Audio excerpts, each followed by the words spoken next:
Hello, ladies and gentlemen out there in Wrestling with Egos land. It's your boy, the intellectual savior of the wrestling masses. And if I'm introing the show, you know there's a problem. I have a problem. My name is Brian, and I have a problem. My two favorite wrestlers are both heels now. I have a big problem. We're going to unpack all of that and a lot more. But first, let me take you around the Wrestling with Egos table to our wonderful panel. I, of course, as I said, am the intellectual savior of the wrestling masses, Brian. And over there in the other panels are my partners in crime. We've got Mr. Rant Mode on over there, Patrick. And we've got the AEW assassin over there as well, rejoining the show this week. That would be RJ. Gentlemen, hi. Hi, buddy. Hi. Hey, real quick, did you guys notice what that was? Yes, I did. Name him. Name the wrestler.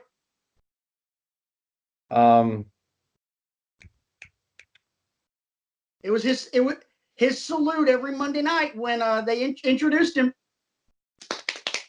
I don't remember. Larry Zbyszko. Larry Zbyszko. It was Larry Zbyszko's. That's rather timely also, which we'll get into later as well. Man, I'm doing good. I don't know about you guys. Man, I love doing the show. I love doing this show for almost 7 months of this crap. Episode 34 tonight. Episode Bo Jackson. Not Herschel Walker. Episode Bo Jackson, because Herschel was Bo's bitch. Yeah. Suck it, RJ. But over the last 4 weeks, this show became a lot more fun because of last night and the last 4 last nights, because we generally do this on Thursdays. Damn it. RJ, how you doing? I'm kind of in the same headspace as you guys, thinking about the same kind of stuff.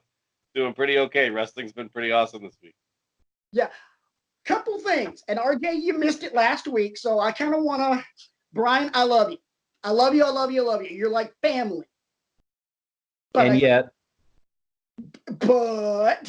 I gotta rub your nose in it just a little on this one. And I never do this to you. It's usually kind of poking at you.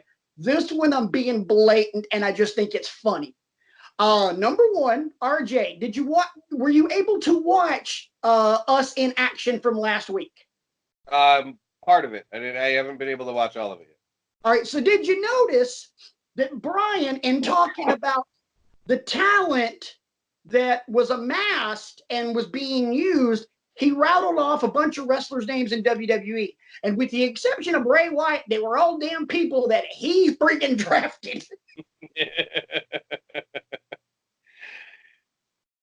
And number two, have you noticed in the last couple of weeks that the two people that RJ loves more than anybody in WWE have now joined the brotherhood and the sisterhood of the dark side?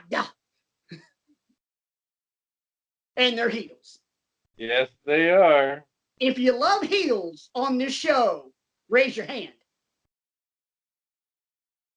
I do. Brian's got to stand half up.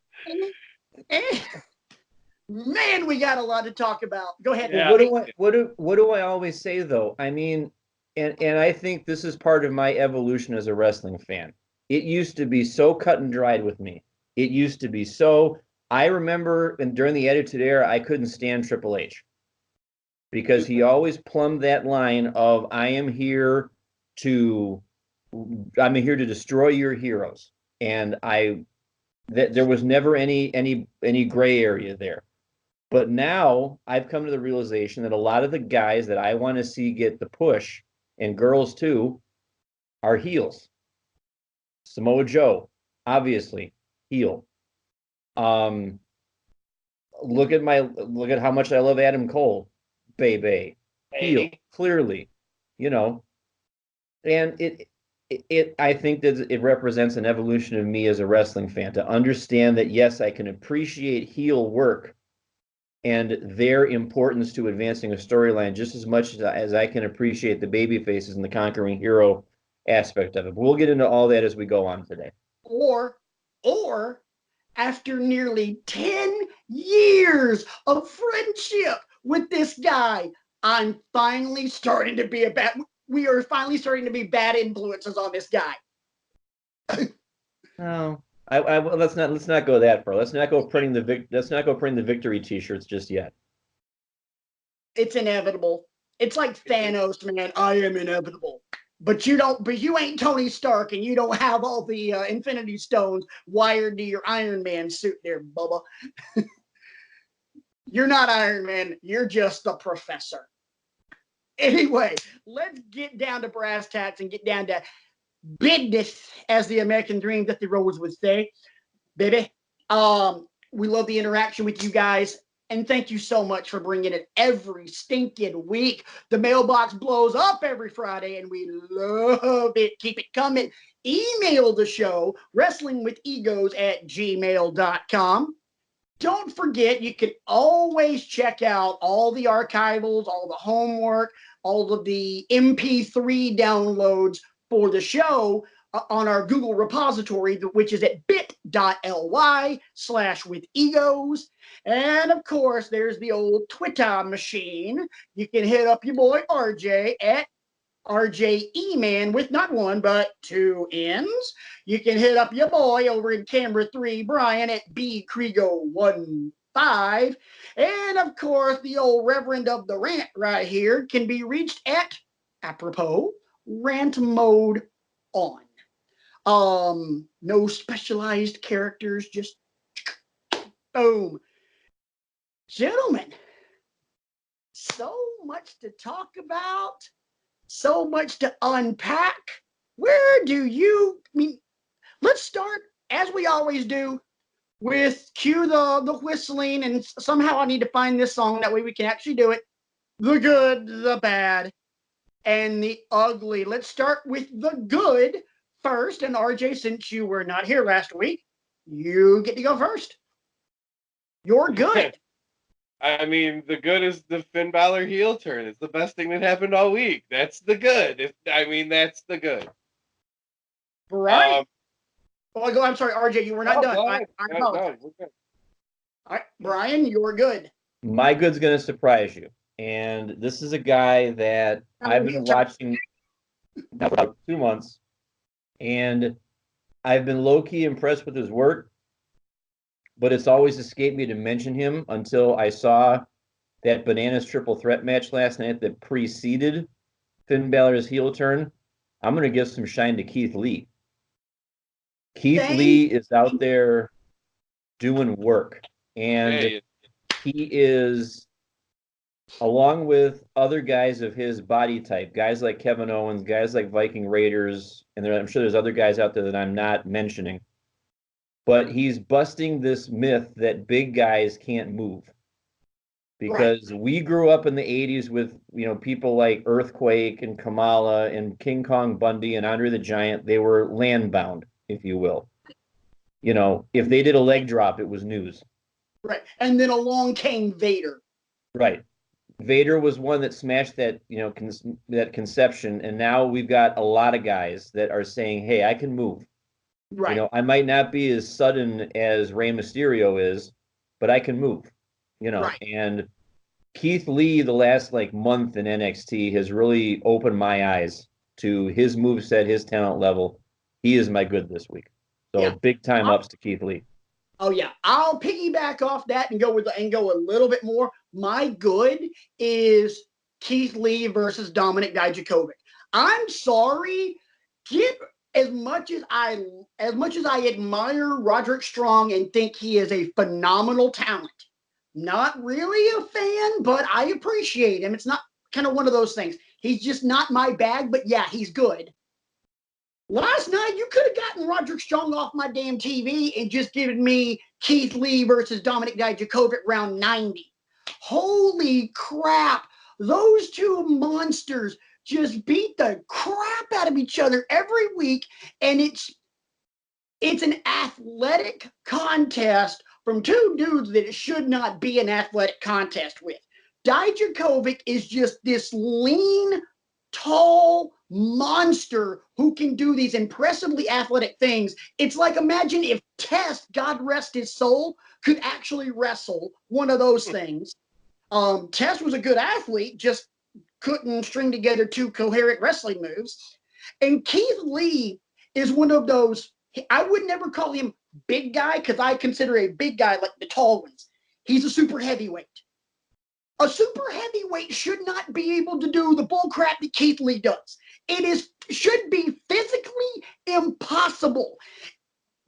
Impossible on the level of Brock Lesnar doing a shooting star press, which he used to do. It's on that level. And I keep seeing him do this crap, and I'm just like, what the hell, man? I've been a big Keith Lee fan ever since episode 1 that he appeared on NXT. I had always heard about him, but never seen him. So I was on board with him. But watching this Lee Dijakovic war over and over again, and how they just kept kicking Roddy to the curb last night. No. We don't want you. I want him.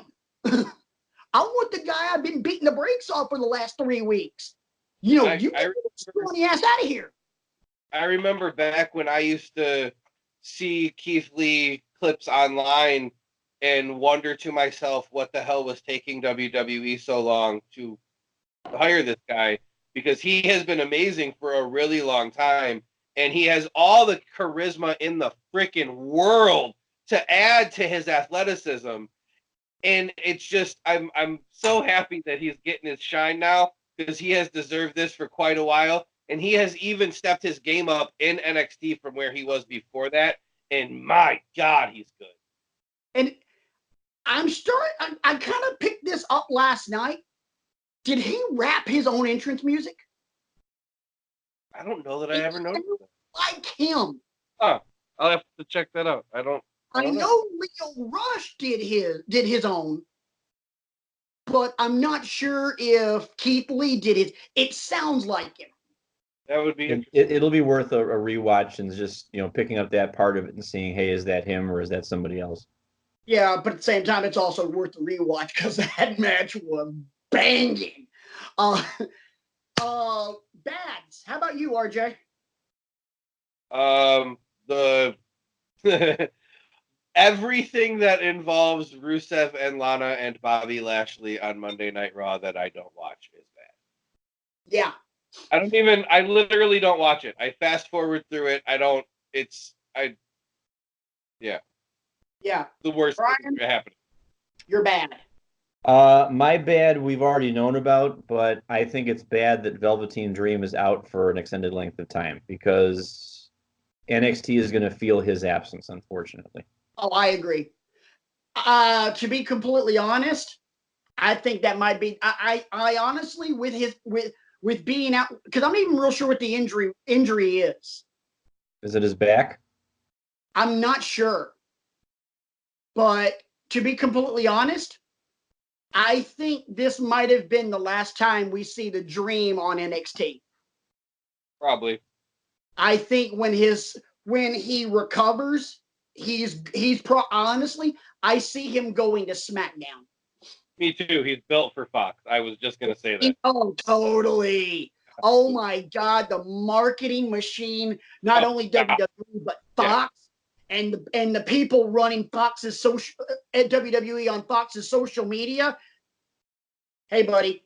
He's going to be a blessing in disguise. We may or may not know the head over there, but yeah, old dude, we're going to keep his name out of this, but old dude's going to have a field day with the Velveteen Dream. My bad isn't a bad as in bad. My bad is in like a, I'm a bad man kind of thing. I gotta be honest, because I don't think I've ever seen it before in wrestling. That brawl that happened on Dynamite, where the Inner Circle locked themselves in the room, Cody just stuck his hand out, and MJF wrapped his hand up in the scarf, and then he punched through the window. I've never seen that before in all my years of watching wrestling. And I just, as soon as I saw it, though, That crap was cool, man. That was bad. That was bad as hell. He got Jericho. Like, he actually punched Jericho. That was awesome. I thought that was. I'm trying not to swear, but that was bad as hell. I'm trying to keep the goat sounds to a minimum. MJF posted a picture on Twitter today of his scarf with a Band-Aid, and he says his scarf is fine. Nice. All right, RJ, you're ugly. I'm gonna mention the Lana Lashley Rusev stuff again because that's how bad I think it is. All right, I'm gonna skip you real quick, Brian. That was my ugly. Brian. My ugly is, again, everything having to do with the Crown Jewel.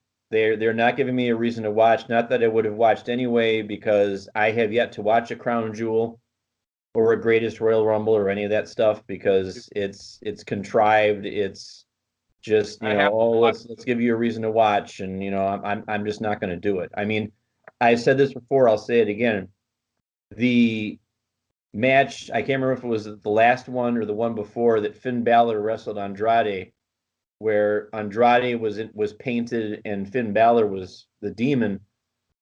On a normal event, I'd be all there for that, because I'm sure that was a bonkers match. It was. I have yet to watch it, and I don't know that I'll ever make the time to watch it. There are only two reasons I have ever watched a show in that country.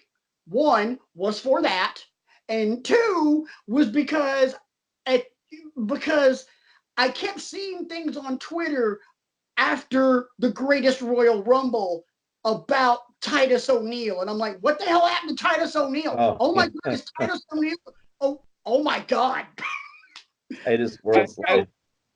I watched the Greatest Royal Rumble because I'm a Royal Rumble whore, and I would watch Royal Rumbles on loops if I could.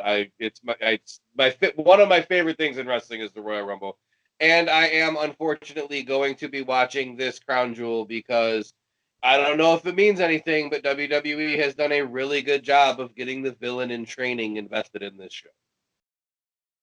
Interesting. My son is all there, wants to see this show. He's really, really excited for it, and if he's gonna have it on, I might as well watch it. So, well, then we'd like a 3-page paper from the villain in training about what possessed him to turn this schmaz fest on. Just kidding. Yeah. But yeah, those were my reasons for ever watching any of the shows in Saudi Arabia.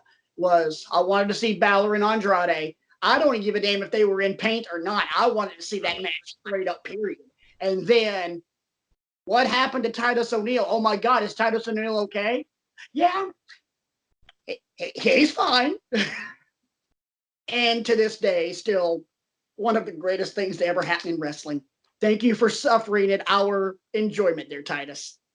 I'm going to circle back around to Velveteen really quick. I'm on uprocks.com right now, and it is back related because the WWE NXT reports list lumbar pain as the reason for him not being cleared to wrestle.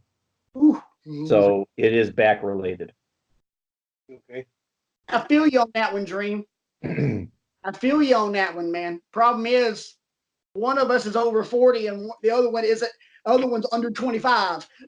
But you're right. Don't want to mess around with the back injury. Heal it up, go through your physical therapy and all that, get stronger, and then debut on the main roster and shock the world. We know that's what you'll do.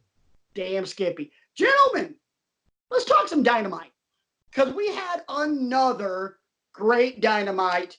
We had, it always seems like there's one, maybe two matches on Dynamite that absolutely just blow the hell up, and they're absolutely amazing.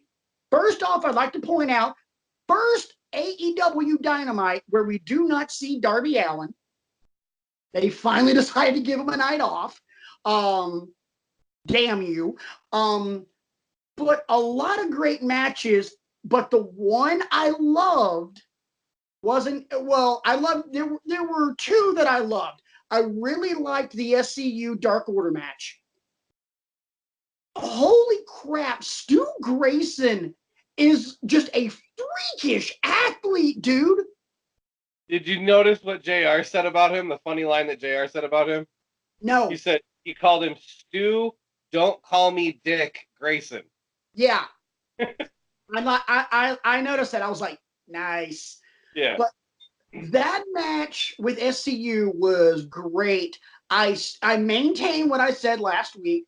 We have a star in the making in Scorpio Sky, also known as Harold.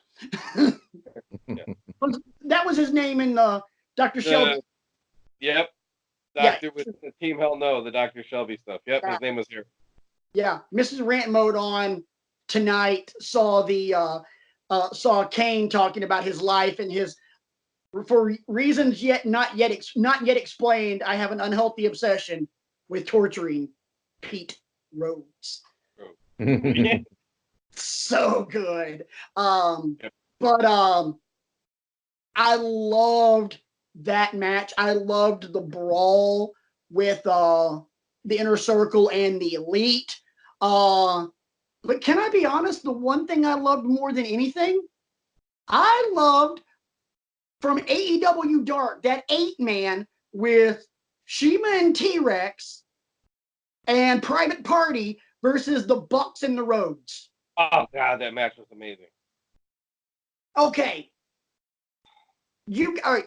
RJ is a ladder match and a Royal Rumble whore. Brian, I still have yet to figure out what you're a whore for other than Dwayne Johnson. I am a tag team finisher whore. I love great tag team finishers. Gotta be honest, the one that the Best Friends have, it's aight. The ones that the Lucha Brothers have, it's aight, because it's pretty much the same thing.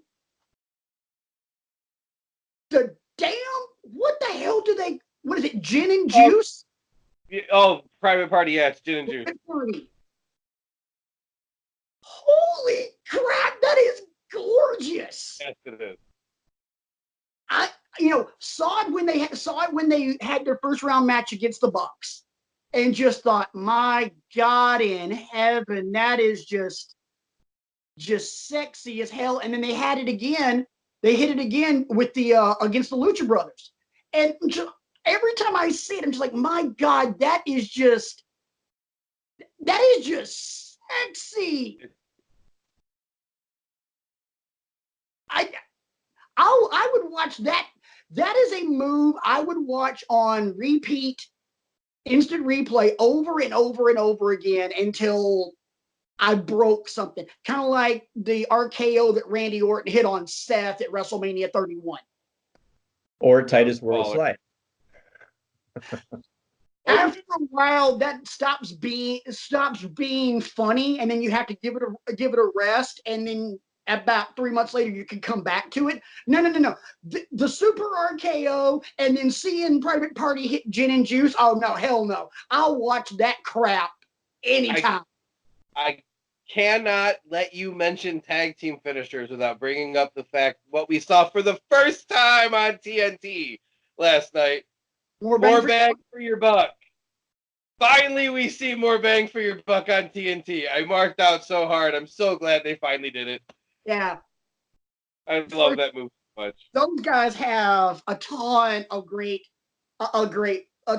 moves. And someone who shares this couch with me, I think, is starting to become a fan of the Super Kick Party. Mrs. Rant Modal looked at me, she's like, oh my God, did they just super kick everybody? I'm like, yeah. And then we jumped on YouTube earlier this evening, and I showed her that one Ring of Honor Super Kick Party. Oh, the original Super Kick Party. 30 some odd guys. Adam Cole and shit, yeah. Yep. I was just like, oh. The corner on the screen. Oh, I love it. God. I'm like, yeah. I'm like, they're super kicking anything with a pulse. Yep. Even commentators, they're super kicking everybody. Yeah, literally, Brian, you're gonna have to watch it. It's all sorts of awesome. One thing that I wanted to talk about on Dynamite. I got a couple of points that I both love and hate about Dynamite. And RJ, you'll probably have a bone to pick with me on one of these because, let's be honest, we've already discussed this a little bit and we don't agree. We'll save that one for last. Okay. Number one, because I love tag team wrestling, it is to me embarrassing that the AEW's tag division and the work they're doing with tag team wrestling blows everybody else out of the water across the world. Not just WWE, anybody. Nobody touches AEW when it comes to tag team wrestling, trios matches, eight man tags, does not matter. It's just far and away superior, and the gap between AEW and whoever the hell's number two, by the way, it's not anything WWE related, is way here. It's not even close. So my question for both of you guys, aside from the tag teams that came into AEW with a crap load of clout, the Bucks, Lucha Brothers, Yep. Guys like that, the ones that came in with a lot of clout. Who's been your favorite tag team to watch? Brian. Private Party. I mean, it's just, and I could name any of them because all of these tag teams are a revelation to me because it's been a good decade plus since we've seen this many sets of people who clearly are dedicating themselves to the art of tag team wrestling. Because let's not kid ourselves, tag team wrestling is an art. One of the reasons we love the Attitude Era so much is because you had guys like the Dudley Boys and the Hardys and Edge and Christian and the Hollies that marketed themselves as tag teams, and we're here for the tag team division. We're not trying to spin off.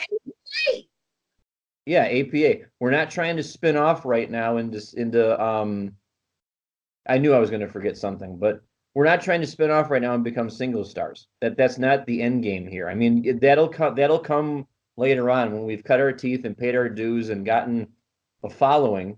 Then yes, Edge and Christian can split off and become marketable single stars in their own right. But they laid the foundation for that through their work as a tag team. Going back to like the Hart Foundation and when I started watching wrestling, you have the Hart Foundation, the Killer Bees, the Fabulous Rougeaus, Strike Force, Power and Glory. I mean, we could just keep going on and on about all these tag teams. But I think somewhere along the line, Vince just stopped really caring about tag teams so much as we need to make stars. We need to make stars. And if we need a tag team, we'll just throw two guys together, a la Bobby Roode and Dolph Ziggler. Rudolph. Yes, got it. A la every tag team title reign that CM Punk had. Yeah. A la tag team title reign Rey Mysterio had. Yeah. A la, here we go, throwing back to something we discussed on our show recently. Every tag team title reign that involved two guys vying for the big title. Yeah. Still the worst angle ever. Yeah. So I'm here for it. I mean, the Lucha Brothers are a revelation to me. Private Party is a revelation to me. I just love seeing two guys that clearly are in it to advance the ball for tag team wrestling. So I will watch those guys till the cows come home, as far as I'm concerned. RJ, how about you? Kind of the sleep tag team that you've been like, oh crap, I like these guys. The obvious answer is Private Party.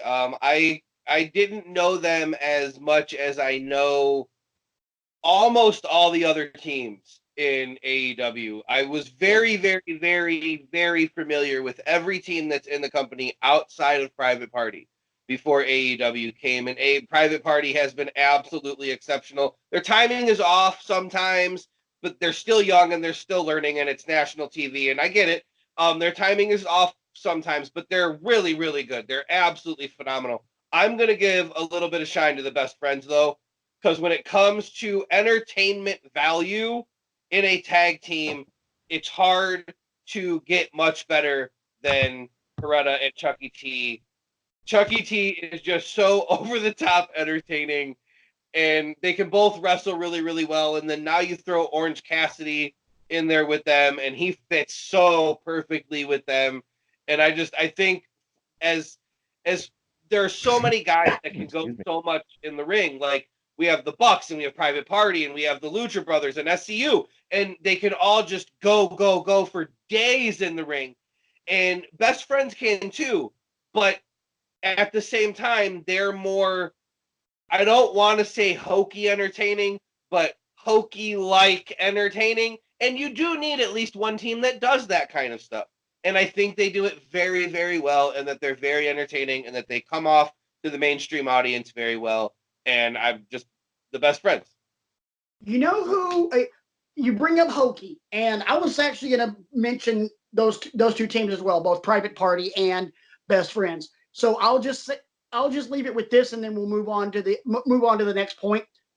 The Best Friends are hokey, kind of like how the Dudleys were during their face run in ECW, where Absolutely. it was Bubba being stuttering and doing all of that, goofy ass horse crap that they did, or hokey like Stevie and the Blue Meanie, the BWO, where it was just like, oh my God, we're really doing this? Why am I laughing? Why can I not stop laughing? Right. Absolutely. But I'm laughing at it. So I love them. I think they're really entertaining.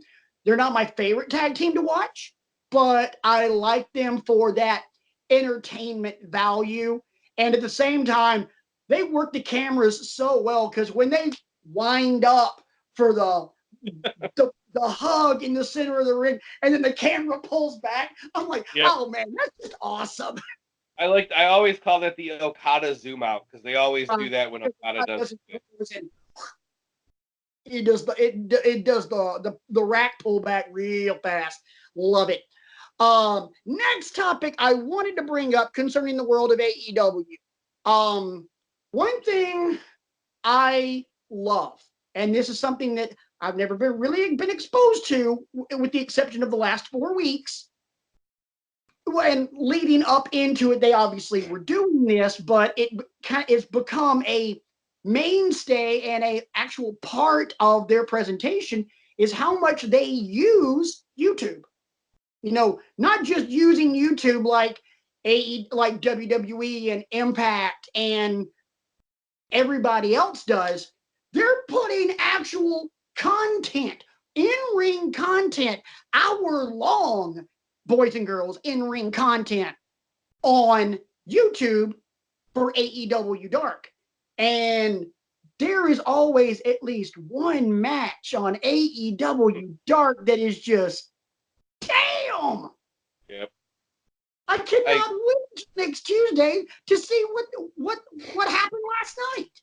Yeah, I was talking to the villain in training and my wife yesterday, and I said that I just think it's really awesome that kind of like undercover, like in disguise, AEW has 2 shows a week. It's just that one of them isn't on television. It's on YouTube. And so people just are taking it as YouTube content. It's just something they put on their YouTube. But it's 2019. It's a lot more than just something they're throwing on the internet. Like, it's their second B show. Like, you know what I mean? Like, I think that's super awesome that they're doing that. And they actually put legit content on there with, like, Cody does the interviews with the people. It's really good. I love that, man. Yeah, me too. What is it? From undesirable to undeniable. He's been saying that for a year.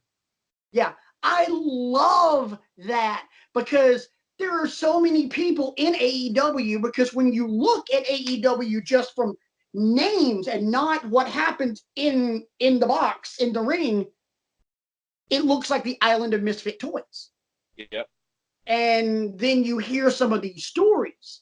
You hear the story of Aubrey Edwards. You hear QT Marshall's story on this Tuesday's episode. It's just so good, and I love it, because it brings a more human element to it, to where you want to care about these people, and it's not just a wrestler going through trials and tribulations as it's happening, like WWE does on the network, like what we recently just saw with the Tommaso Ciampa deal they did when when he went in for neck surgery, things of that nature. It's like, look, this is what I went through. This is what roads I took. Sorry, my hand was out of frame. What roads I took to get me here. And it's just, I love it. And then again, the matches are awesome. I love the studio, well, the little studio setup they've got. Tony Schiavone in the jacket. And again, as I've said over and over again, as someone who at the time was more Nitro than I was Raw, there's just something about Tony Schiavone doing commentary for wrestling on TNT that it just seemed right. It just seemed right. So I love it. I love it. Brian, your thoughts on it? Because it's been a lot. This was a lot of me and RJ. So yeah, it has been. I'm again, like I've said several weeks now, I'm here for it all. I try to consume AEW as much as I can because I want to see what the contrast is. I want to give equal time to, and what I have seen has impressed me. I have yet to see a clunker. I have yet to see something that I roundly disagree with. I have yet to see any of that. And all of this content is going to keep me watching. It'd be one thing if I was turning on these matches and they were just ho-hum rest holds, 3 count. Oh, that was great. Now this is what you guys are calling a revolution? No, but all of these matches are compelling. They're advancing the storylines. They're doing great storytelling. I'm here for it. I'm here to be a wrestling fan, and I'm here to broaden my horizons. I've said that from the start too. right. That's what you get me. That's what you get when I watch New Japan. That's what you get when I watch, AEW. That's what you get when I watch. I find these clips on YouTube to watch. I'm here for it. And I love that because in our years of talking wrestling, you've always been very much in the pocket of WWE. And to see just in the last 6 months since we've started this show, how your worldview of professional wrestling's expanded, just been kind of fun to watch your own evolution. Thanks, RJ. I do what I can. Legit, couldn't have done this without you. Brian, I gotta ask you to do me a favor on this particular topic. Oh boy. Just hang back for a second. I think RJ and I are gonna get into a fight, and if it starts running too long, it's your job to shut us up and make us move on. All right? We'll see what happens. You're gonna have to be the referee. All right, RJ. So here's the one negative that I have found in AEW. You're not going to agree with me, as you've already said, and I'm looking forward to this debate. I am finding, outside of like the tip of the iceberg, a lack of storylines that are truly being developed. You've got hints and little teases of stuff coming around, but no legit storylines. For example, you've got the storyline between the Inner Circle and the Elite. You've got the storyline of SCU and the Lucha Brothers. Even though it really hasn't happened, it's like, even like it hasn't been it's kind of organically working its way out through the tournament. That's how they're doing it. And then you've got Moxley versus everybody, because you don't know whether it's Pac or it's Kenny Omega that he's got his bitch with, but one of those. And then aside from that, there's really not much. There's no storyline circling the women's division. There's very little circling in singles aside from these big names. You don't have any secondary storylines. Granted, there's not a secondary title in AEW yet. That will change. That will change by March. Guarantee it. March or April. But it seems very top heavy to me. And that's my beef. That's the only beef I've got with it right now. Okay, Oh, so I forgot my prop. AEW storylines seem very top heavy to me right now.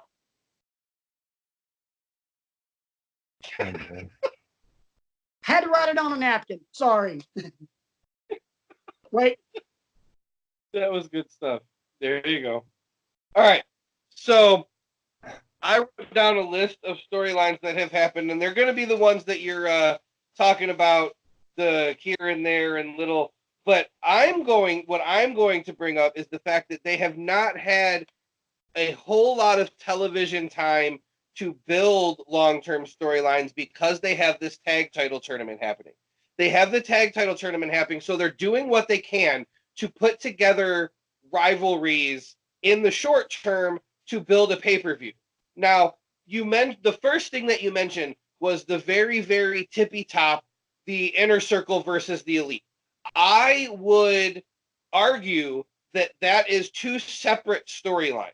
That's the Young Bucks and LAX, and then Cody and Jericho. The reason that I'm going to say that those are two completely different storylines is specifically because the Young Bucks did not come out to help Cody when he was going up to the club. And you would think that if those two storylines were intermersing, LAX was up there, so you would think the Bucks would come out and do something with that. So I'm saying that those are two separate storylines, and it's not necessarily the Inner Circle versus the Elite. It's Cody and Jericho and the Bucks and whatever we're calling LAX. I have a really hard time calling them Santana and Ortiz. I don't know why. It's awkward to me.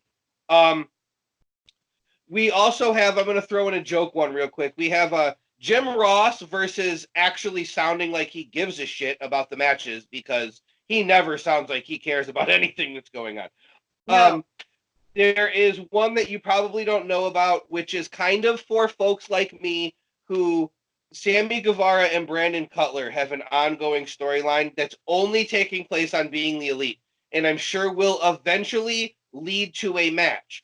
While you can argue that that's stupid, that they shouldn't do storylines just on BTE, as long as it's one storyline between guys like Sammy Guevara and Brandon Cutler, I think it's perfectly okay to cater to the people that your loyalists that watch BTE religiously every week. Throw them a bone, give us something.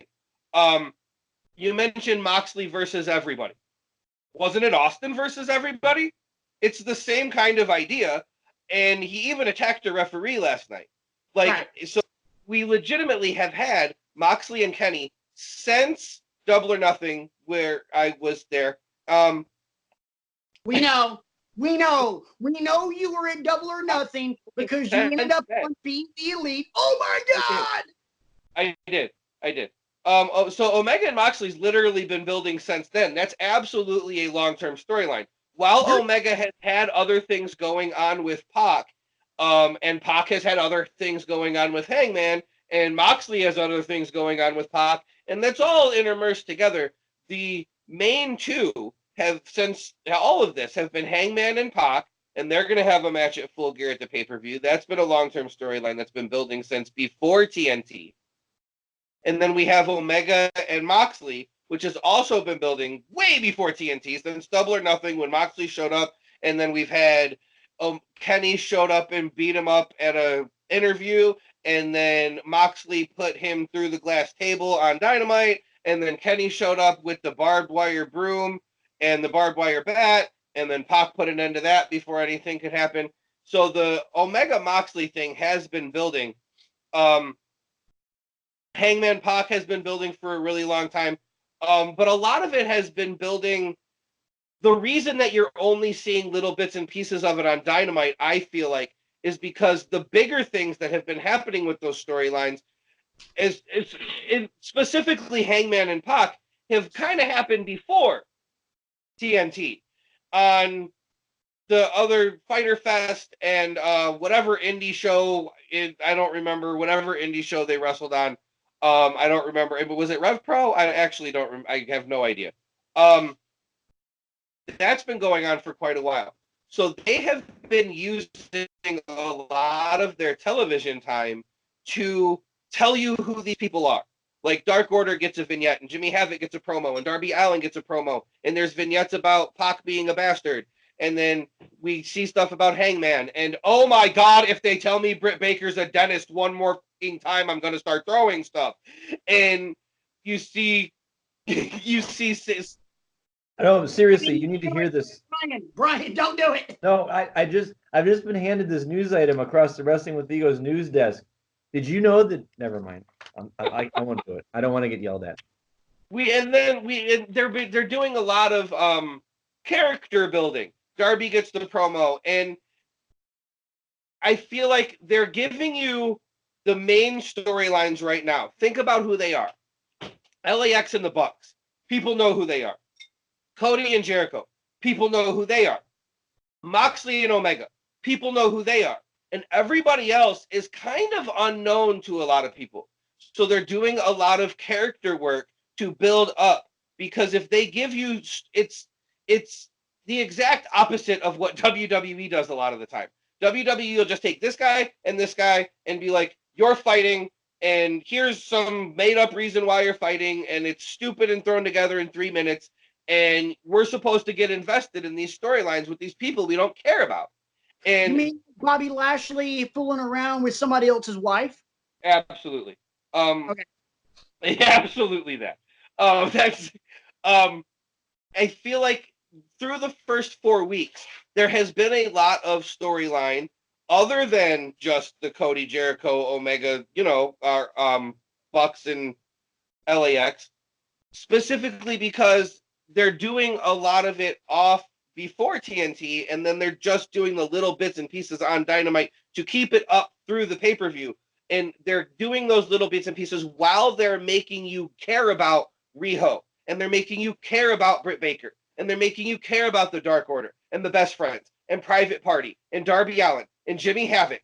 And I could keep going. They're making you care about all these people so that when it comes to a point where Nyla Rose has a personal vendetta against Bea Priestley, you care, because you know about Bea Priestley and you know who she is and you care about her. And you know who Nyla Rose is and you see her and you care about her. If they do a lot of long-term storyline building now, a lot of it is going to be lost because people don't care about a lot of these people yet.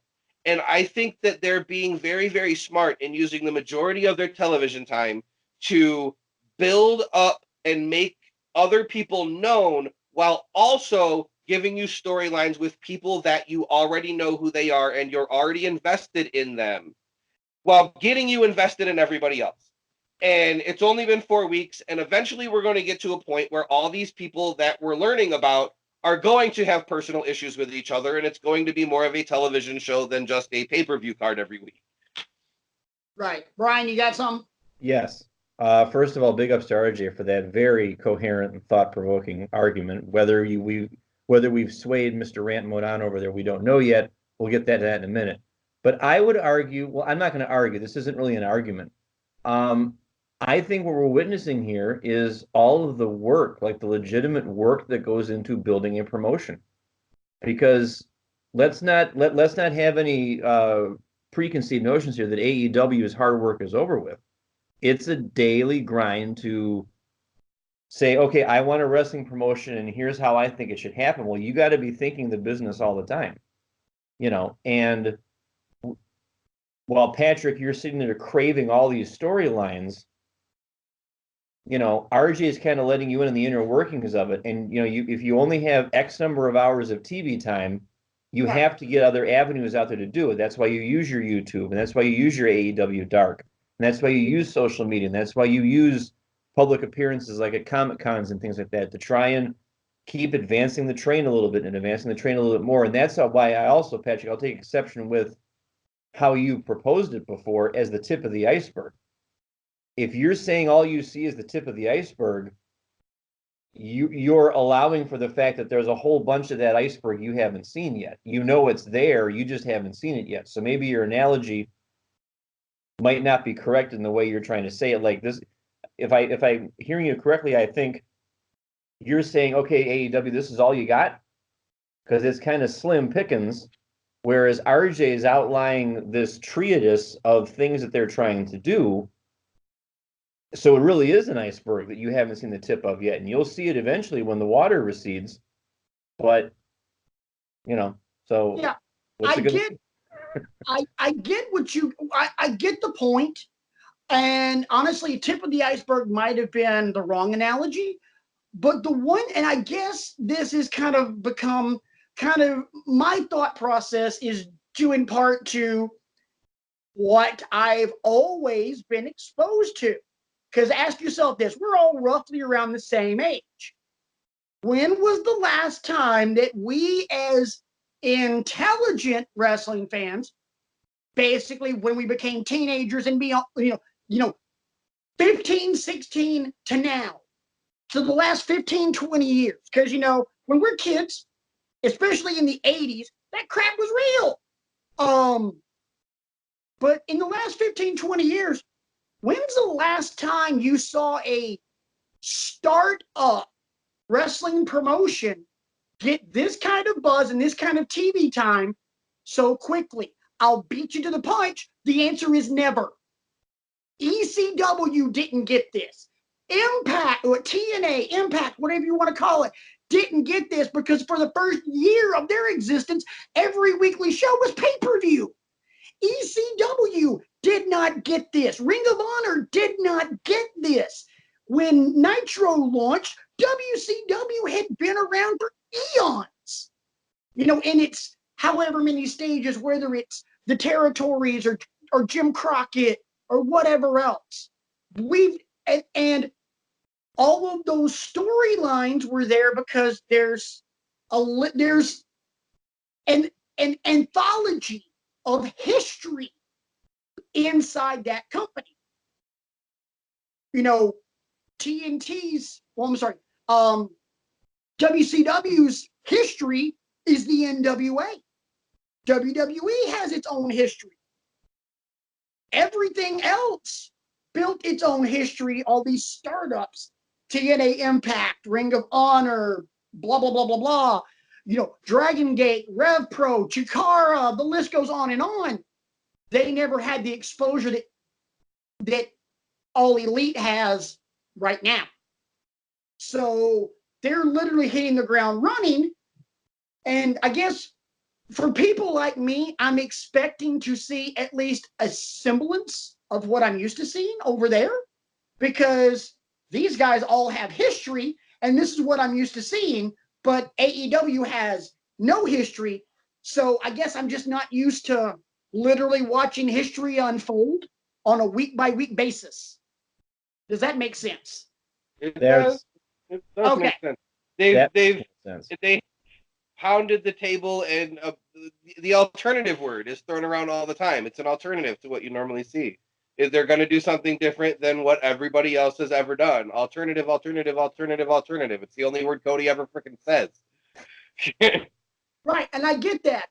But the part of the formula is still going to be the same. It's a wrestling promotion. There's still going to be storylines. And that's what I'm getting at.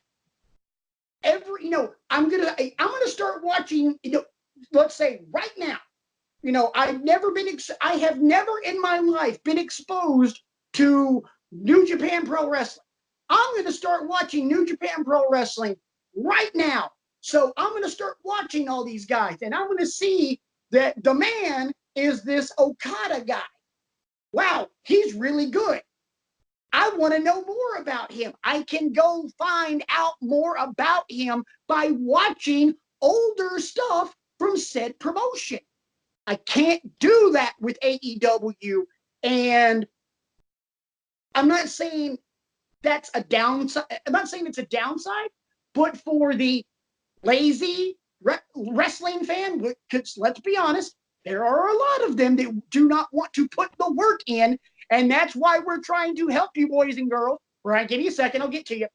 No, I'm agreeing with you. I'm like leaning into the camera as if to underscore your point. Yeah. They might think along the lines of me, like, well, all we're really seeing is Jericho, and I don't like Jericho, and I don't know who these other guys are because I didn't watch Impact, and I think TNA sucks. And, you know, there being an alternative, which I love, because what happens in the ring has a lot to do with what happens with this company, as opposed to 50 gajillion backstage vignettes. Sometimes you see Renee Young, Charlie Caruso, whoever else backstage more than you do action in the ring. Moving right along. Rant mode on, rant mode off. For the, again, the lazy wrestling fan, the wrestling fan that wants to take this and hit a button every 15 bleeping seconds, there's nothing really there other than the in-ring action to engage them. There's no, why are these guys trying to kick the fart out of each other? Well, Right. I mean, but why is that AEW's fault that you don't know why? They put why on all their shows. They put why on Fight for the Fallen. They put why on Fyter Fest. They put why on Double or Nothing. They put why on their shows. They put why on Being the Elite. It's not their fault. You don't want to go find out why. Right. I'm not saying it's their fault. I'm saying you're catering, part of your audience is unfortunately the lazy ass wrestling fan who is used to having everything spoon fed to them by Vince McMahon and company. And RJ is so angry, he made the camera shake with his mind and his rage. Brian, you had a point, and then we're going to move on. Well, RJ beat me to the punch. How, I would argue that we're not here for the lazy wrestling fan. I would argue that we are trying to make the wrestling fans out there not lazy. And I would also argue that all these guys that we've rattled off in AEW have a history. You can find it because these guys were somewhere else before they were in AEW.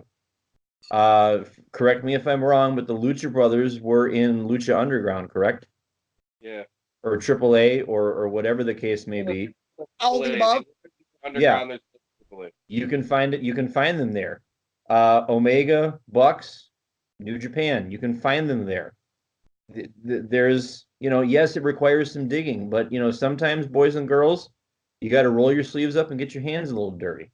That's what I've been doing. Right. But a lot of people won't. And I'm not saying they're in the right either. They're the ones that really need to. Well, then allow me to quote Powers Booth from Tombstone. Well, bye. Thank you. First off, boys and girls, anytime you can squeeze in a Tombstone quote, it's a good day. Yeah, man. That's the title. No, we're not. No. Insert Tombstone quote here. That's the title of this week's show. I was going to do well, Bob. I'm like, it might sound like it's our last one. So no. I have a different idea for the title, actually. All right, what's that? Brian has a problem. Brian? Ooh! Because I can't let you guys off the hook without examining this problem at length because it's a big time problem, people. Brian has a problem. That might get more subscribers. Let's tune in for this one. Well, let's talk about said problem, Brian. And here we go. Okay, let me lay it out for everybody first. This isn't really a problem. This is just me poking a little fun at myself. I kind of want to beat everybody to the punch on all of this. Basically, what we're talking about for the uninitiated is I led off the show by saying that my two favorite wrestlers in the last month have turned heel. Bayley a couple of weeks ago and Finn Balor last night at NXT. Would you guys like to know what I thought was happening when Finn Balor came out last night? What was that? Yeah, I would Here's love what to I know. thought was happening because you have the Undisputed Era. They got all the gold and they're standing there and it's backwards, but you get the point. And we're celebrating all this stuff. So out comes Ciampa. And I'm like, okay, and he's dragging the crutch behind him because he's a badass, and we've talked about this. He gets in the ring. Undisputed Era back up a little bit, because they respect him, low key. Gargano comes out. Okay, cool. The enemy of my enemy is my friend, and all that kind of stuff. That's fine. When Finn Balor came out, my first thought was, okay, War Games is right around the corner. Right. So they're setting up a War Games match. Right? Huh. I wonder who the fourth person is going to be. And I'm trying to think about it. And while I'm thinking about it, can't be this guy. It can't be this guy. Gargano and Ciampa take 2 steps toward the Undisputed Era. Finn Balor backs up 2 steps, starts to unzip his other jacket, and then Pele kicks Gargano in the face. And I'm like, what are you doing? But let me talk to you about it, folks. I don't like it, but I understand. Finn Balor went on a sabbatical for 4 months. He got married. The wheels were turning when he went on his sabbatical. That he thought in his mind, I can't come back to NXT and do the same old stuff. Doing the and all this kind of stuff and paint every once in a while. I've got to find a new dimension to take my character to. And turning heel is a logical way to do that because you never really, I personally, because I full disclosure, I have yet to go back to see the New Japan stuff where he was, evil Finn Balor. I need to. But in WWE, we really haven't seen it. Yes, he's been ferocious. Yes, he's been tenacious. Yes, he's had to go to places he's never been before against certain guys, but we have not really seen heel Finn Balor yet. There's a whole bunch of meaty possibilities here now. Yeah. Because he's made enemies out of 2 people last night. He made enemies of Johnny Gargano and Tommaso Ciampa. I'm here for it. I'm here for Gargano Balor. I'm here for Ciampa Balor. I'm here for the 3 of them going at it. I mean, the possibilities are endless. We could go 2 years with this. I know we're probably not going to, but there's more possibilities with Balor as a heel now than there were if he had come back and done the same thing. Balor Club is here in Denver and that sort of thing. I get it. I'm still just a smidge conflicted because what do I love doing to you guys all the time? And what do I call my tight-knit circle of friends? I call them my Balor Club. I have for several years now. And you 2 are charter members, by the way. Don't you ever forget that. But I'm curious to see where this goes next. And I thought it was masterfully done. And it's what you need to see. You need to keep seeing evolution. You need to keep seeing, people evolve, and they can't keep doing the same old. So as I'm fond of saying a lot on this show, I don't know that I like it, but I understand. I have only one thing I will say about the heel turn before we get into our bar talk discussion, because tonight's bar talk is we are going to debate wrestling's greatest heel turns. I will kind of show my hand a little bit here. I view and value a heel turn that I didn't see coming. And for me, being someone who, number one, loves heels and has loved heels for a very long time and has seen a lot of heel turns, I generally can smell them a mile away. Give you an example. The night Roman Reigns said, I got leukemia, and Rollins and Ambrose win the tag titles, and then out of nowhere, Ambrose hits Dirty Deeds on Seth. Smelled it like barbecue that had been in the smoker for 15 hours. Smelled it. Yep. Oh, smelled good. The heel thing. Me too. Huh? I said it must be a heel thing because me too. As soon as he announced that he had leukemia, I looked at my wife and I said, Ambrose is turning heel tonight. Oh, yeah. And you know what? It worked. It worked. Yeah. Let's see. Dating the first heel turn I ever smelt coming. I just say I smelt it. That's just kind of like, I was like, heel turn. Sean super kicking Marty. I'm like in freaking grade school. I mean, this happened what, 91? Like maybe 91 or 92. I'm either in 6th or 7th grade. And like, and they're I'm going to turn around, and when I count to 10, if you're still, you're still here, we're going to shake hands and we're going to be friends. I honestly thought, yeah, Marty's going to turn around when he says 10, and Sean's going to blast him. And then they waited about another 30 seconds, and then Sean blasted him.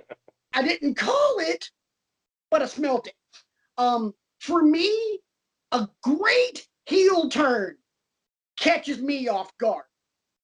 And last night, flip, bam, what the hell just happened? It was like, oh crap. I saw Ciampa turning on Johnny coming. Because I'm like, they are standing at the top of that ramp way, way, way, way too long. Oh, that's why. I didn't see it coming last night, even with you guys telling me in our Facebook Messenger chat the end of the end of NXT is off the rails. I'm like, so here's 4 guys, here's 3 guys. I'm like, all right, who's coming out? Oh my God, who's coming out? I'm over here just white knuckle, just like, who's coming out? Who's gonna be the 4th guy? Is it gonna be, what the hell? It's gotta be something. Oh my God, what did Finn just do? And then he, over Gargano's body, he hit Bloody Sunday. Sorry, it's not 1916. It's Bloody freaking Sunday. Yes. He hit Bloody Sunday, and I'm like, oh my God. It's that Steve Carell from The Office meme. Oh my God, it's happening. It's happening. That one caught me off guard. And that's what I consider a great heel turn. RJ, your thoughts? Basically all the same. I love it. I think it's a long time coming. I think it was very well done, and I didn't see it coming at all. Cannot wait to see what's coming next. Gentlemen, you know what? We're going to skip the next topic because we were going to talk about Crown Jewel. Brian, you look like you got something you wants to say. Well, we can skip Crown Jewel because I don't think anybody out there in Wrestling with Egos land is really waiting for us and our hot takes on Crown Jewel because, spoiler alert, we don't have any. But what we do have... And real quick, hold on. As executive producer of this show, waving my hand so I know I'm swearing, I don't give a shit. There's that, too. There is that little detail. But before we get on to the bar talk, gentlemen, there is some homework that we have to hand in. I thought we'd go home with homework. I thought we were going home with bar talk because it's last call, so let's get that bar talk. All right, let's hand in the homework. Unless I'm wrong, unless that's not the format, but I think that's the format. We'll do it. Okay, We'll do it. I'm good with that. Okay.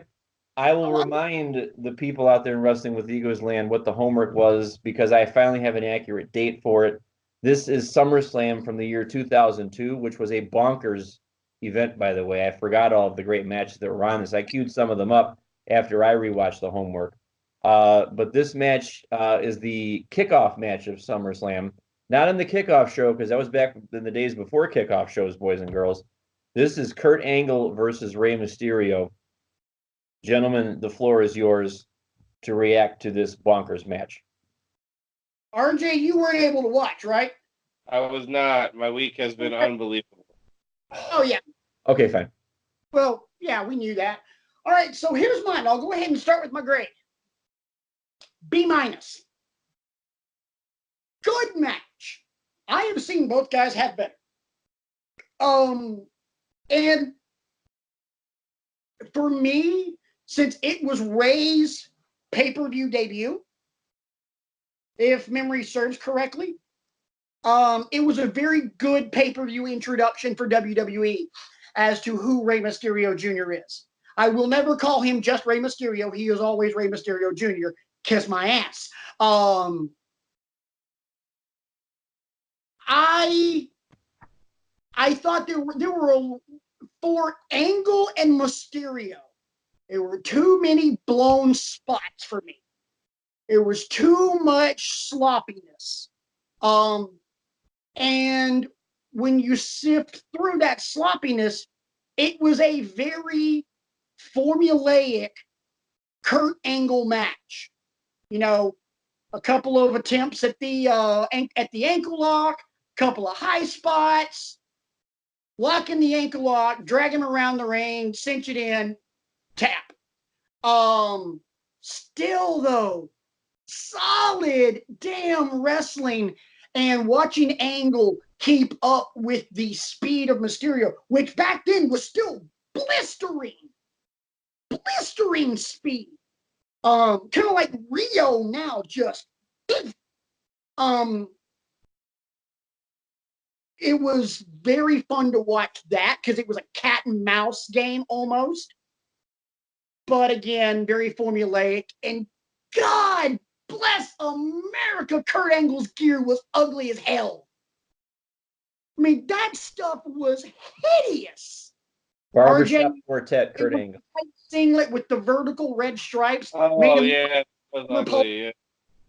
Last week we decided that at some point we're going to do a bar talk on Kurt Angle. Well, not just Kurt Angle, but wrestlers who have had the worst gear of anyone in history. And Angle might be on that list because some of his submissions were god awful. You know, ugh. So for me, B-, mainly, and honestly, because we've seen them have a ton of matches with a lot less blown spots. True.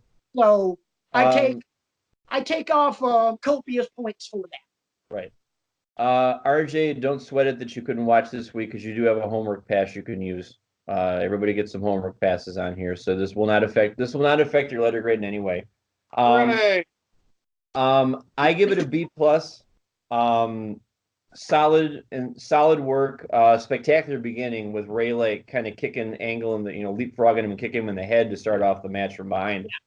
I picked up on the sloppiness too. There were a couple like slips and moves that weren't done squarely like you would come to expect from those two. But it was a great way to kick off a SummerSlam card that was just bananas. Because we talked before about how you got Rock and Brock, you got Triple H and Shawn unsanctioned. I watched that match afterwards. I'll watch that every flipping day. This is one thing, or I'll let you continue in just a second, Brian. This is one thing I hate for this match in question or homework assignment. It's kind of like Kane winning the WWE WWF title at King of the Ring in '98 in that first blood match. Nobody gives a damn because Mick Foley got thrown off the cell that night. Yeah. Nobody gives a damn about this match because Brock beat Rock for the title in a pretty good match. Mm-hmm. And Shawn came back and had that unsanctioned match with Triple H, which is an all-time ass-kicking classic. And when I watched that match, I actually looked up, because I always remember the Bible verse on his shirt, Philippians 4:13. And when I queued it up this time, I actually Googled it. And I'm like, okay, that makes sense. I can do all through the Lord who gives me strength or something like that. It made perfect sense for what time. Yeah. So big props all over the place. But the match gets a solid B+ for me. Who is on the hook for homework this week? It became returned, Mr. RJ.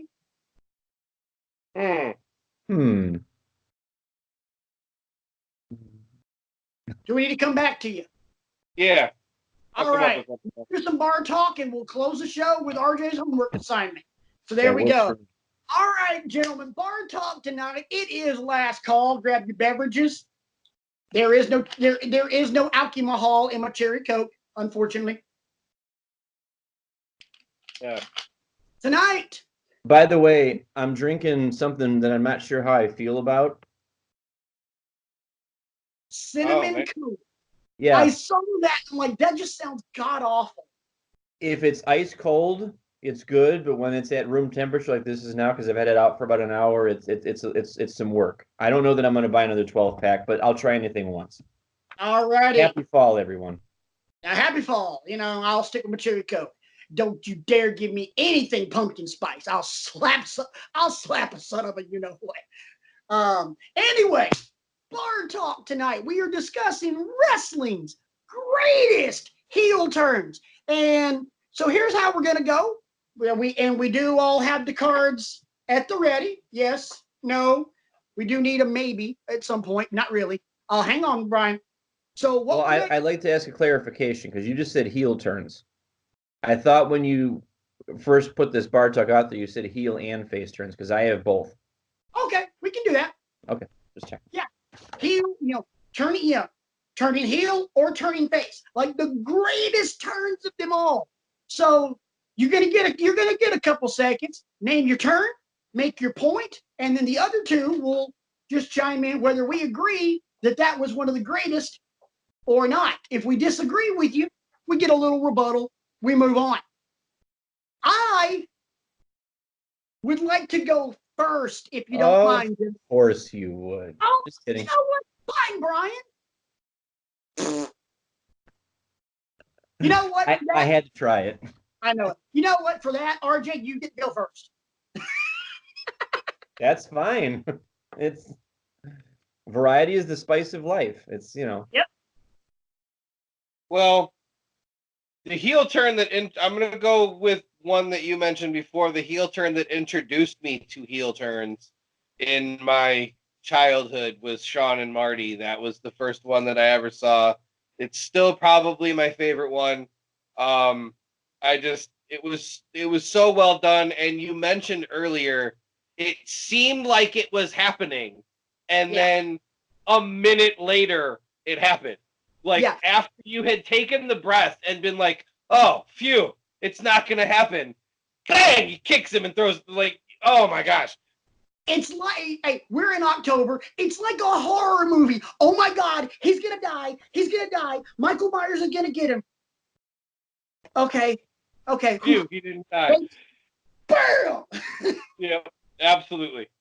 That's got to be my all-time favorite because it was the first one I ever saw. Yeah. Brian, you go. And I'm hoping to God you don't get my favorite because I want to talk about my favorites so bad. Well, this probably won't be your favorite. Shocker, I'm going to start with the face turn. Okay, definitely not. Definitely not. Definitely not his favorite. I will take you back to the year 2005 with one gesture. When Batista turned face on Triple H and set up that brilliant trilogy of matches starting at WrestleMania and then going through Backlash and then going through when he did thumbs down and knocked over Ric Flair and then put Triple H to the table. That was a brilliantly conceived setup right from the beginning where, Batista was kind of getting wise to what Triple H was saying about him behind his back and off camera and stuff like that. I'll say yes, but I'm also going to say I thought you were doing something different because remember when Orton beat Benoit for the title, he was on Batista's shoulders and Triple H is looking at him, giving him the thumbs up and then the thumbs down and then points at Dave and goes, now. Yeah, that was a good one too. But and this was a send-up of that because thumbs up. Guess what? No. Exactly. Yeah. I'll say yes to that one. How about you, RJ? Absolutely. I think that was a great face turn. All right. My absolute favorite heel turn. The single one that left me speechless. 3 words for you. Seth freaking Rollins when he destroyed the Shield. I talk about, to me, like the monumental heel turns are the ones I don't see coming. And I didn't. That snuck up on me with a knife, stabbed me 165 times, and still got out of the house before I made a damn sound. Perfect. And I'm just sitting there like, what the bloody F has just happened? Oh my God, this is brilliant. So to me, that's the G. That's like the, Ryan? Ryan? The only reason I'm holding the cards on the edge so that you can see the edge of this card is because I feel like they could have gotten some more mileage out of the Shield as a group before they did the breakup. Oh, yeah, they totally could have. And that's the only thing that I hesitate about. I mean, all three guys played their parts perfectly. The way Ambrose reacted to it, the way Reigns fell over the bottom rope, with his neck over the rope, and the way Triple H is sitting there outside with the sledgehammer and the black eye. I don't know if that was makeup. It was probably makeup for a while, I know. Just smirking, and Orton standing there smirking, and that sort of thing. I thought it was brilliantly executed. I never saw it coming either. But that's my only hesitation was the timing right for that? Or could you have advanced it through to SummerSlam or even Survivor Series and done it then? I can see that argument. RJ, next round. I mean, I gotta go with Hogan at Bash at the Beach. I mean, the third man. Oh God, nobody saw it coming. Nobody saw it coming. Like it was red.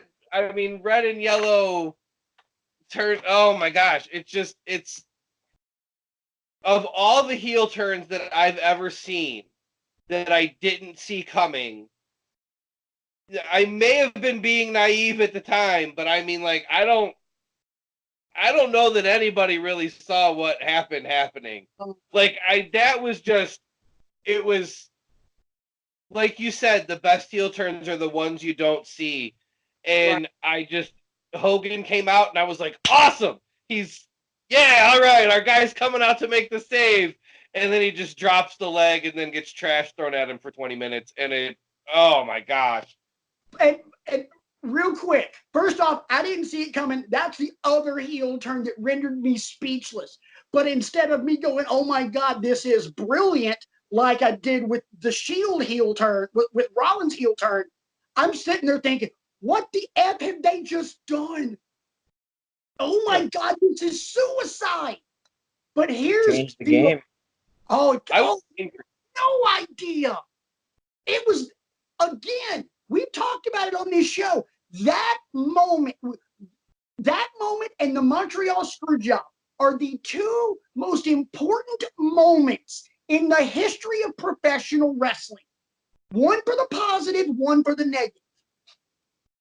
But that and when Simon Dean came out in the Segway for the first time, that was great too. What was Simon Dean? Simon Dean. But here's the most beautiful part of this. I take you back to the commentary. Tony Schiavone, ranting and raving. Hulk Hogan is coming out for WCW. Bobby Heenan. But what if he's the third man? And then Dusty Rhodes. What the hell are you talking about? And, so you have that screaming match between Dusty and Bobby Heenan. And then Tony Schiavone. Oh, my God. Let's get everybody out of the dressing room right now and kick his ass, man. Yes. Literally. And nobody came out. That heel turn was a masterpiece. Absolutely. Everything about it was perfect. And what made it even more perfect was that commentary, that back and forth between Dream and Bobby Heenan. I agree. Because, I was thinking, I kind of was thinking, Hogan, the third man? No. And then they're talking about it, and I'm like, okay, they're talking about it, so now there's no way in hell they're going to, shit. Like, holy crap, this just happened. And you literally lit the fuse on a nuclear bomb. in On a professional. new world order of professional wrestling, brother. Well, let me tell you something, Mean Gene. Yeah. Yeah. Brian, second round. I have a heel turn for you now. Uh-oh. Uh-oh. I will take you back to, I didn't write the year down for this. I think it was 2009. Chris Jericho putting Shawn Michaels through the insanely expensive Jeritron 5000 or 3000 or whatever it was. Because I'm the thinking man who likes heel turns that make you think. And when I was preparing my list for today, I went back and consumed some articles that I had read to try and jog my memory about heel turns and face turns and whatnot. Continue. I'll be right back. Jericho, if you look at everything, was more than justified in doing what he did. Because surrounding this match was a match at Backlash where he was the special guest referee between Batista and Shawn, where Shawn faked a knee injury to surprise Jericho with a victory. And from the instant that 3 count happened to the subsequent Raws and things like that, Jericho was genuinely, portrayed himself as genuinely being hurt. Like, hey, I had a role to play in this, and you didn't play your part here. And then he turned his anger towards the fans. Why do you give him a pass, on all this when he's acting dishonorably and he's acting, atrocious like that? And I idolized you when I was younger. Yeah. I patterned my career after you when I was younger. I was about to bring the hero worship that Jericho had. And this is one of those angles that I love rewatching from the beginning because I love how well thought out all of Jericho's speeches were. Because Jericho had a legitimate gripe here. And then this is going to hurt me a lot more than it's going to hurt you. After he kicks him and puts the boots to him, he picks him up and he throws him right through the, I'm sure it was candy glass or something like that. But still, the fact that the carpet in the ring had all of that artwork on it allowed Michaels to sell the fact that he might have had an eye injury because he's covering it up with his hand and you see all the paint all over the mat and you're like, is he bleeding? And then they sell it with the stuff over the next couple of weeks. And this even spins into getting Shawn's wife involved at SummerSlam when Jericho punches her in the face. Was it a legitimate punch in the face or was it not? I'm not sure about that. So this was a masterstroke, and it was one of those times where I saw Chris Jericho reinventing himself, as we've talked at length before about what a master of reinvention he is. So this is always going to be, one of my favorite heel turns for just that very reason, because it's rooted in actual feelings of not being taken seriously. And why does Shawn Michaels get a pass? Okay, so round 2 for me. I'm going face turn because I think this particular face turn, and it's perfect that you bring your second round up, Brian, because I can piggyback off that because of emotion. But it wasn't the emotion between the wrestlers, one versus the other. It was the emotion between one wrestler and the fans. Because without the fans' reaction, the face turn does not happen. WrestleMania 18. Hogan versus The Rock in Toronto, and the crowd is as pro Hogan as you can get. And Hogan is supposed to be the NWO Hogan. And Toronto is not buying it. Yep. They are buying it as well as fans bought Stone Cold's heel turn after he had been kicking the hell out of Vince McMahon for umpteen years. Nobody bought it. It's like anti-hardcore Mick Foley. Hell no. And because of that reaction, they flipped the script on the match entirely in real time. Rock plays the heel. Hogan plays the face, and then the very next night on Raw, they got to go with it because same crowd, same reaction. So Hogan now turns on the NWO. We don't see Hogan on SmackDown the next week. And then the very next week on Monday Night Raw, Hogan's wearing red and yellow. Boom! that is a face turn by force, and I was loving it. RJ, round trace. Well, I had to make a bathroom break. well, Brian mentioned the person that I'm going to bring up. The GOAT, Chris Jericho, and another heel turn, except this time he got turned on.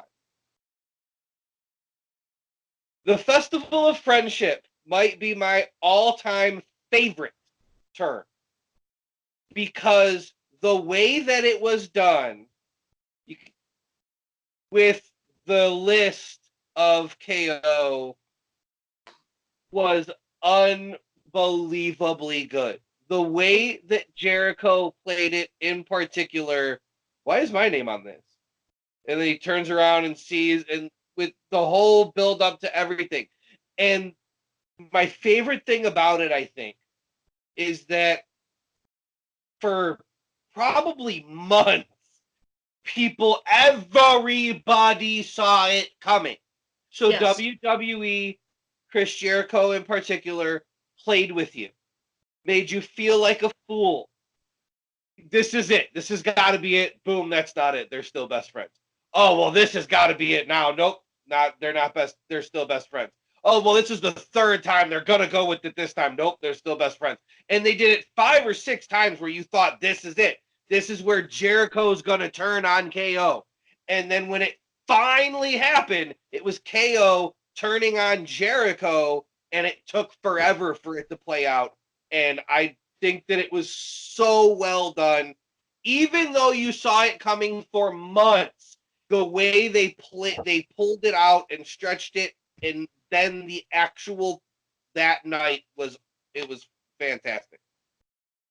I thought it was well done. It wasn't one of my favorites because I had waited too damn long for it and kind of got tired of waiting. And so when it happened, I'm like, oh, it's about damn time. Oh, he's a wrestling fan. What? Oh, he's a wrestling fan. No. Anything worth having is worth waiting for. Says one with the patience of a thimble. Hey, Brian. Bottle cap challenge. I can fit all my patience into you. You know this. Oh, I thought you said I had the patience that could fit in the thimble, and I was about to, take the task on that. I have enough patience, barely enough patience to fill that Coke bottle cap. Okay, well then maybe you should look in the mirror.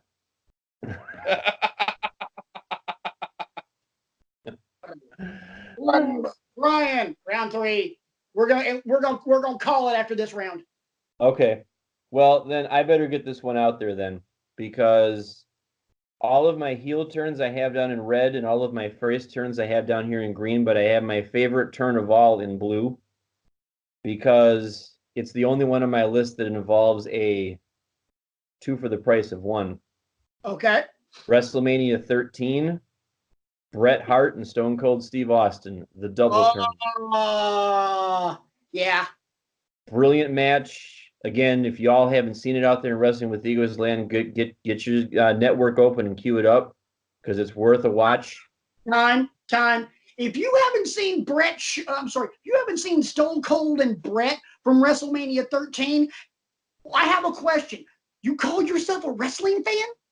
This is true, but I'll give you the benefit of the doubt. Get yourself out there, queue it up, because going into this match, it was Steve Austin that was the anti-hero and all that, and Bret, the excellence of execution, best there is, the best there was, best there ever will be. And the fans were just so desperate. This is another example of the fans kind of making something happen. You've got Brett pulling out all the stops and going to shady measures to try and get Austin to give up the ring bell, the cords, the chair shots, the cheap shots, and all that. And now Austin's a bloody mess. He's got the blood coming down, and he passes out rather than taps out. And that sets Brett on a 6-month path out of the company, basically. Because in 6 months' time, it's Survivor Series and the Montreal Screwjob and all that. But in the 6-month period intermediary, you've got the anti-America Bret Hart and the why don't you appreciate me and I was your hero and all this kind of stuff. And it was just brilliant. So I'm here for it. I love rewatching this match. It's brilliant. And it's one of the few examples of a double turn I can ever think of. Yeah, that one and Rock Hogan. Truth be told, I think those are the only two really good examples. So I'll get mine out of the way, and if there's any other really good ones that you got, we'll quickly fire those off. My last one I wanted to bring up because I just simply loved the way it played out. I didn't really see. I kind of saw this one coming, but the way they did it was just beautiful. And it's kind of funny that I bring these guys up again when the Shield turned face. Because remember, it's the Monday after Occupy Raw. Corporate Kane is now blaming Jerry Lawler for everything. Here comes the Shield, and Seth has the mic. Jerry, don't worry, man. We always do what's best for business. They drop the mic. They start moving on Lawler as he's in the corner. They stop dead in their tracks, turn around and look at Kane. And you're just like, oh, crap. I saw it coming, but the way they did it was just scripted, again, in my opinion, to perfection. And I loved it. And then from that point, I think the run that we had with the Shield as faces was 15 times better than the run we had with them as heels. But the heel run made the face run that much better because they were just a bunch of ass kickers. So I've always got a soft spot for that face turn because, in my opinion, it was just so damn cool. Okay. And the only reason I'm saying no is because, and this is partially a self-inflicted no, it's just because that isn't as memorable for me as Rollins hitting Reigns in the back with the chair. That's one that I might have to go and queue up later and see like how it actually went down and then what was the aftermath. So I'm going to reserve judgment on that one. I'm just going to give it a no right now. And RJ's on board with me. RJ, rapid fire. You got any more? I mean, obviously, Ciampa Gargano is really good. Yeah. There's a couple other double turns that I can think of, but I don't want to give away my homework. All right, cool. Brian, anyone? I have two more that I will pose to the court. One is a heel turn and one is a face. And this was the first heel turn I ever saw play out on television. Andre the Giant turning heel on Hogan. Because of the fact that, you could feel the intensity from Andre. It's about time I got my due. And when he ripped Hogan's shirt and crucifix off, his fingernails lacerated Hogan's chest, and you had actual blood coming down his chest, and you had actual tears from Hogan. And I'm right, and that was the lead up to WrestleMania 3, which was the first major event I ever saw, and all of the emotion that went into that match, which we've discussed at length on this show many times before. So that was a bonkers heel turn because, and having watched the Andre the Giant documentary, like you asked me to do, I know a lot of the backstory behind that now. Andre knew he was running out of time. Right. With his career. He was at the end of it, and I want to have one big run with, in the marquee matchup, and Vince gave it to him. All right, real quick, what's your face? And then your face turn, and then I'm going to drop one more, and then it's homework time. My last face turn is Daniel Bryan in the steel cage on Bray Wyatt when he's part of the Wyatt family, and at the end of the match he starts going like this, and the fans just kind of rise up with him. And, that was, I think, the genesis for that run that he had towards the WWE Championship. So, RJ, quickly retort. I just don't think it was done well. I think that it could have been done better. I agree with you that the fans did make it awesome, the way that the fans got behind him and slowly rose up to. I just feel like, as far as storyline wise, I feel like there's they probably could have let that go a little bit longer. I just didn't like how quickly they did it. It was like he joined the Wyatt family and then he was out, and it seemed like it barely was anything. Right. All right. So the last one that I've got is actually a WCW one. I like it. It's a heel turn. I love it. Smelled it coming a mile away. Stunk like hell. It was just horrid, but it was just funny as hell the way it happened, because it was just so cool. It was comical. So I can't remember what Fall Brawl or what pay-per-view it was. It was a tag match with Arn Anderson and Brian Pillman. You know where I'm going, RJ? Oh, I don't, but I thought you were going to say my homework. Okay. It was Arn Anderson and Brian Pillman against Sting and Ric Flair. Pillman's kind of been poisoning the mind of Double A, and Arn and Nate aren't seeing eye to eye, and Nate needs some backup, so he gets Sting. And he has a couple little stingers in front of him. He's like, how can you say no to these little stingers? And Sting says, fine, but if you screw me, I'm going to leave you for dead. Flair's getting the crap beat out of him in this tag match. Pillman and Anderson have this ring cut off like it's Tully and Arn, man. It's just beautiful. First off, they beat the crap. They're beating the crap out of Sting because Flair got beat up earlier and Sting's taking him on by himself. That's what happened. Flair gets to the ring, doesn't put on his gear. He's in khakis and loafers, no shirt. And he's there and he's begging for the hot tag, begging for it. Sting lunges, makes the tag. Flair comes in, struts, does the whole, bounces off the ropes, takes the big stomp, woo, and then punches Sting right in the face. But it was like, here, I'm watching this going, here it comes, here it comes, here it comes.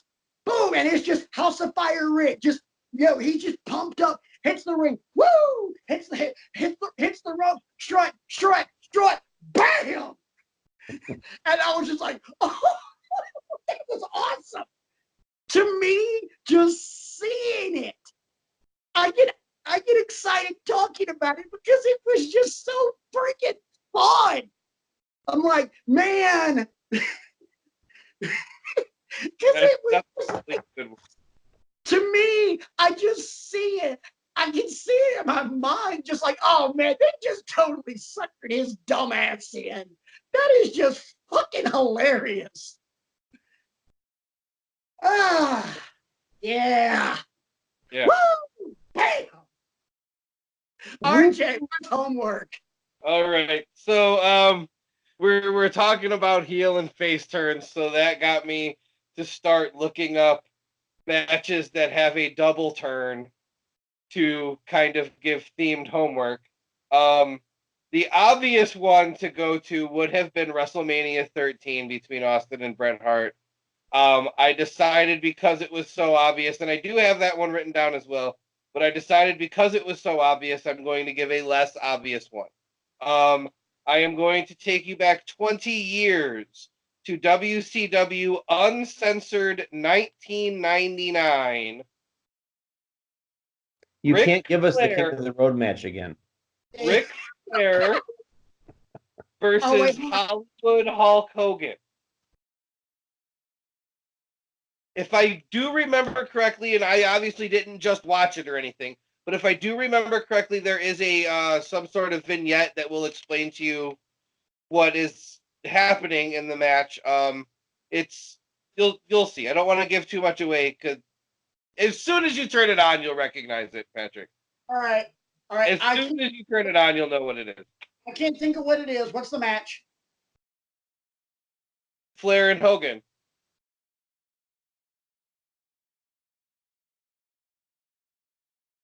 I'm looking Uncensored forward to Dynamite. watching, despite the fact that Patrick is speechless over there in camera one. I'm looking forward to watching it, sir. Obviously not a double turn at the level of Bret Hart and Steve Austin, obviously, but you'll see. I do not remember this one. Well, then. It's the only WCW double turn I ever really remember. There might have been others, and I'm sure there were. This is the only one that I remember. I do not remember this one at all. I'm gonna make myself a big plate of nachos with some hot sauce on them. I'm gonna watch this match.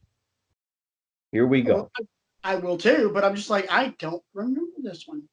Not one damn bit. Good. So That makes me happy that they gave a WCW match that you don't remember.